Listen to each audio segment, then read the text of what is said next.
बदली जीव कि ड्रागन हैंडशेक न्यूज कटा परवर्ती प्रसंग ड्रागन हैंडशेक कथा कहला बेलू भारत निश्चय 5 थर चिंता करुच्ची सहित संपर्क को किभली भाव में रखाजिव एवं एठी जेतेबेले आमे देखुचे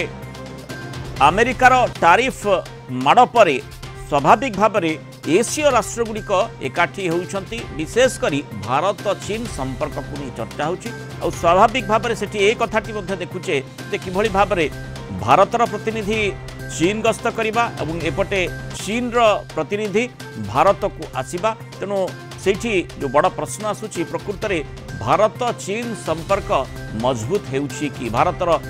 एनएसए जातीय सुरक्षा परामर्शदाता अजित डोभाल को चीन वैदेशिक मंत्री वांगी भेटी दिल्लीर हैदराबाद हाउस रे उभय आलोचना कर आलोचना भितर वांगी कहते विगत किछि वर्ष भितर जो सीमा विवाद उपजिला ताहा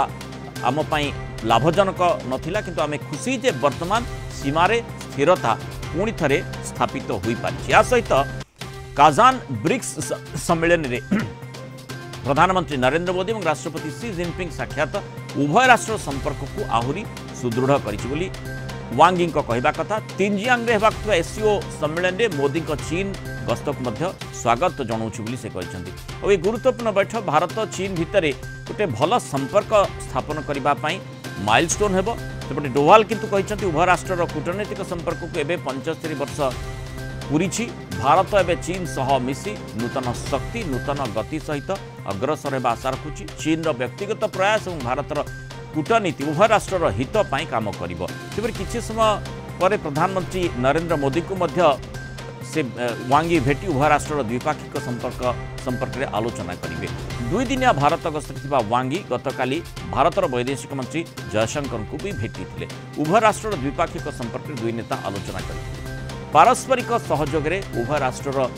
अग्रगति संभव बोली जयशंकर कहते से पारस्परिक सम्मान संवेदनशीलता उभय राष्ट्र हित पर आधारित संपर्क गढ़ा जरूरी बोली जयशंकर मत रही गोटे 2 दिन तले किंतु पाकिस्तान को सबमेरीन दे विवाद घेर को ड्रागन आसी गोटे पटे पाकिस्तान को सबमेरीन देपटे भारत सहित शांति आलोचना नहीं आगक बढ़ुची बोली कहूँ तेणु स्वाभाविक भाव में ये दोमुहा नीति केबे चीन परिवर्तन कर शीर्षक रखीचु जे ड्रागन हैंडशेक बदल कि भारत 5 थर चिंता करी सहित हैंडशेक कर ना स्थिति जहाँ रही आम देखुचे जे चीन जो टारिफ द्वारा प्रभावित होती तेणु स्वाभाविक भाव में सेठी एकाठी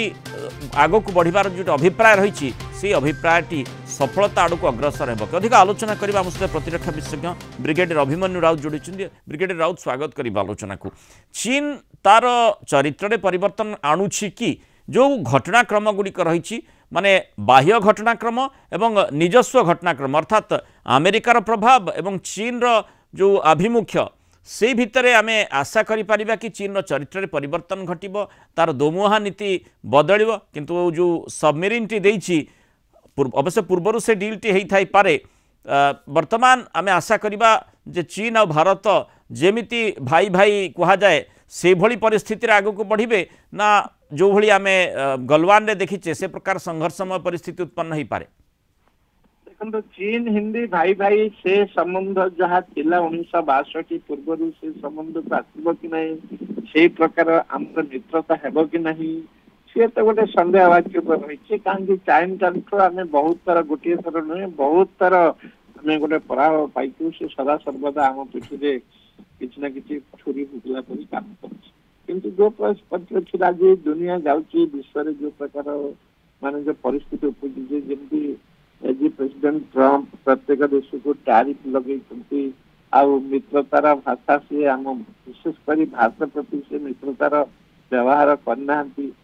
पत्र देखिए जब China Russia India Brazil south Africa जो कि ब्रिक्स मेंबर अच्छा से अत्यंत स्ट्रांग हेबे ताले निश्चित भाव ट्रंप अमेरिका परी देश तलक आसो आज विश्वर अर्थ व्यवस्था देखु व्यापार जगत देखले आज जापान अच्छी चतुर्थ भारत अच्छी तृतीय चाइना अच्छी द्वितीय अमेरिका अच्छी प्रथम मैंने 40टा देश भितर आम एशियार महाद्वीप 3 देश अच्छा जापान चाइना भारत ଆଉ ସେଇ ସବୁକୁ ଦେଖିଲେ ଜଣାପଡୁଛି ଯେ ଯେତେବେଳେ ଆମେରିକା ମଧ୍ୟ ଏ ଆକୁ ଗ୍ରହଣ କରିବ, ଆକୁ ମଧ୍ୟ ଆଗକୁ ନବ। ଯେତେବେଳେ ଟ୍ରମ୍ପ ଆମ ପ୍ରତି ଟିକେ ବିମନା ହେଲେ, ପାକିସ୍ତାନ ଏତେ ବଡ ଗୋଟେ ଘଟଣା ଘଟେଇଲା ପରେ ମାନେ ପହଲଗାମ ଆକ୍ରମଣ କରିବା ପରେ ତାକୁ ଆତଙ୍କବାଦୀ ବିରୁଦ୍ଧରେ ସେ ଆମର ସହିତ ଭଲ କାମ କରୁଛି କହିଲେ, ତାକୁ କ୍ଲିନ୍ ଚିଟ୍ ଦେଲା ପରି କାମ କଲେ, ନିଶ୍ଚିତ ଭାବରେ ଆମକୁ ଗୋଟେ ଆଘାତ ଲାଗିଲା। ସେ ଆଘାତରେ ଆମେ ନିଶ୍ଚୟ ବ୍ୟତିବ୍ୟସ୍ତ ହେଇଗଲେ। ଆଉ କେତେ ଦିନ ସବୁ ଜିନିଷ ତ ପୁରୁଣା ହେଇ ହେଇ ରହିବନି, କିଛି ନା କିଛି ଗୋଟେ ନୂତନତ୍ୱ ଆସିବ। ଆମେ ମଧ୍ୟ କିଛି ବିଶ୍ୱାସ କରିବାକୁ ହବ, ସିଏ ପାଦେ ଆଗକୁ ଆସିବ, ଆମେ ପାଦକୁ ଆଗକୁ କିନ୍ତୁ ବ୍ରିଗେଡିୟର ରାଉତ ଏଇଥିରୁ ଜଣା ପଡୁଛି ମାନେ ଆମକୁ କେବଳ ମାନେ ମିତ୍ରତାକୁ परीक्षा निरीक्षा करने यथेष्ट अवसर मिलूँ माने सेठी जो पाकिस्तान कथा कहले ताकू तो केबे भी विश्वास करा जाई पारे नाही। आउ देखिचे आम विभिन्न समय जो भली स्थिति से उत्पन्न करिछि आउ जोथि आम ऑपरेशन सिंदूर कले पहलगांव अटैक पर आउ माने अमेरिका पाकिस्तान आड़ को ढलिबा आउ चीन कथा जदि आम देखुचे इठी शांति आलोचना होची सेपटे सबमेरिन जोगेइछि अर्थात चीन मध्य से भली किछिटा अभिमुख्य एपर्यंत बदलै नाही। नहीं आपण जहाँ ता पूर्व कहले जे देखंतो सबमेरिन चुक्तिटा आज चाहिए काली की मिलबनी से वर्ष वर्ष धरी तार गोटे तैयारी होई ताको से अनेक पूर्व जेहेतु ता पाखरे सबमेरिन गोटाए भी नहीं तेणुक से निश्चित भाव चाइना को अन्य विनय करछि जहाँ कि कहीं चाइना ही ताको बाकी रे सब किछि दिए ता पाखे तो अर्थ शक्ति नहीं निजे खाइबा आउ सामरिक अस्त्र शस्त्र सरंजाम किनिया को नहीं आउ चाइना को मध्य सेटा शूट करछि कहीं तार जेते सब पुराना पुर्णी माने जोड़ा सब माने पुराना हलानी जार अत्याधुनिक अस्त्र शस्त्र जो खंजा पारनी से जिन दौर सी कहूँ ठीक अच्छे नहीं आस्ते आस्ते दे आहरी ऋणर बोझ दबाइक चाहूँ कहीं बर्तमान पाकिस्तान अमेरिका झुकी से माने बेलुचिस्तान जो रेयर अर्थ अच्छी जहाँकि विरल मृत्तिका से नवाक चाहूँ अमेरिका ता प्रति से जो सदैव भाव अच्छी दुई थर गोटे मस भर जो आर्मी चीफ गस्त कर निश्चित भाव चाइना जानती ये किसी ना किसी द्वंद्व अच्छी भारत मोर शत्रु नुहे मोर मित्र आखिर पंचेश्वर नीति जहाँ थी आगू सब थी तेणुक से आस्ते आस्ते जो कहते धीर पानी कथा काटे जो बरफ गुड़ा जमी जाए आस्ते आस्ते सी अंतत एतिकी बुझा पड़ुछि जे चीन जानी सारी जे भारतर आवश्यकता गोटे क्षेत्रीय दृष्टिकोण जो गुरुत्वपूर्ण देश हिसाब से जेहेतु यार रोचे विश्व समुदाय निकट में भारत तार जो पराकाष्ठा को प्रतिपादित विभिन्न समय करि तेणु तार आवश्यकता भारत उपर रही भारतीय मार्केट को व्यवहार करने चीन चाहूँगी और सही आधार संपर्क को वाणिज्यिक दृष्टिकोण सामरिक दृष्टिकोण सामरिक जदि खराब हम ताले वाणिज्यिक दृष्टिकोण केबे भी भल हो पार ना तेणु सामरिक दृष्टिकोण हो सीमा बद को नहीं हो अबा सबु दृष्टि हो कि भल हो पार से दिगटी को चेष्टा करने से प्रयास आरंभ कर आमर लोक संख्या एते जनसंख्या एते आमे निजे ही जहाँ किसी तैयारी करबा जहाँ किसी प्रोड्यूस करबा आमे निजे ताको माने व्यवहार करि परिबा। विश्व रे समस्त जानछन जे भारत परि राष्ट्र जो कि आमर मिडिल क्लास बहुत बड़ आउ आमर जो यंग लोक अछंती से ताकर संख्या मध्य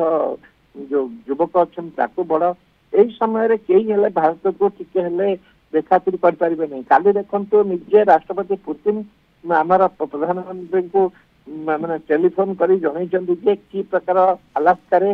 प्रेसिडेंट ट्रम्प सहित कि प्रकार वार्तालाप है एरा माने केते गभीर आउ केते इम्पोर्टेंट केते प्राधान्य से दौरान भारत को से देखो जो अमेरिका राष्ट्रपति जो डरई ब्राजिल को ब्राजिल राष्ट्रपति कहते मु अमेरिका राष्ट्रपति सहित कथा मु मोदी सहित कथा माने Modi is better than America राष्ट्रपति प्राधान्य दृष्टि इम्पोर्टेंस दृष्टि मोदी को से ऊपर को रखिंट विश्व पटल निश्चित भाव भारतर गोटे माने वर्तमान जो दबदबा अच्छी जो विश्वगुरु कहते आम खाली सबुआड़ हेनी माने आधुनिक दृष्टि आधुनिकता दृष्टि आमर जो सामरिक सरसरंजाम आम तैयारी कर जो गवेषणा रिसर्च एंड डेवलपमेंट हो प्रत्येक दृष्टि आज भारत को कई माने तल को नहीं पारे भारत को छाड़ी आख माने पाख पड़ोसी तो स्वाभाविक भाव में प्रभावित हेबे अन्य माने जो चिंता करुछंती जे भारत सहित किभली संपर्क आहरी सुदृढ़ करा जाई पारिबो तेणु से कथाटी निश्चय चीन बुझुछि तेणु आमे आशा करिबा चीन रो हैंडशेक जहाँ पूर्व चरित्र रहिथिला सेथिरे परिवर्तन घटिबो एवं उभय राष्ट्र संपर्क आहरी निबिड़ हेबो। बहुत धन्यवाद ब्रिगेडियर अभिमन्यु राउत आलोचना रहित मतामत।